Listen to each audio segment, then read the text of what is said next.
peu plus, j'ai mis 60. Mais dans l'absolu, il me revient mon résultat. Donc aujourd'hui, je ne fais plus de quartier, je ne protège plus le Mike et je ne protège plus le David qui m'a fait blacklister du casino dans lequel j'aurais pu faire un événement extraordinaire. Et ça, et si je n'avais pas été blacklisté du casino, ben, il se serait jamais rien passé parce que les jetons, vous seriez allé les prendre au casino et vous vous seriez fait payer au casino. Donc j'ai été victime d'un vrai complot. On voulait m'évincer, mais vu que j'ai été féroce, j'ai quand même réussi à m'imposer, mais voilà le résultat final. Aujourd'hui, le Mike, vous avez qu'à vous débrouiller avec. Il n'en est pas à son premier coup d'essai. Il est réputé pour ça.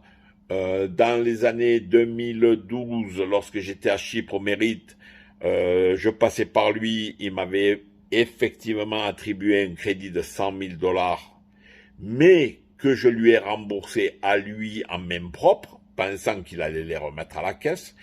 Lorsque j'ai gagné le WPT, j'ai fait deuxième au WPT High Roller pour 100 000 à peu près, et j'avais gagné aussi la Cash Game Télé, j'avais gagné 50 000, donc 150 000, il a pris 75 ou 80 000 que je lui ai donné cadeau, parce que dans l'absolu, il n'était plus associé avec moi, il s'était retiré.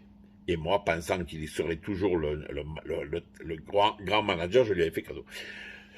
Donc aujourd'hui, je me retrouve en porte-à-faux avec le casino Mérite, avec lequel je n'ai rien dans l'absolu, puisque j'ai été un des précurseurs. Il est vrai que c'est aussi Mike qui a été leur précurseur et qui leur a fait du très bon boulot, qui leur a ramené du monde, mais au final, ben, il est parti une fois de plus avec la caisse.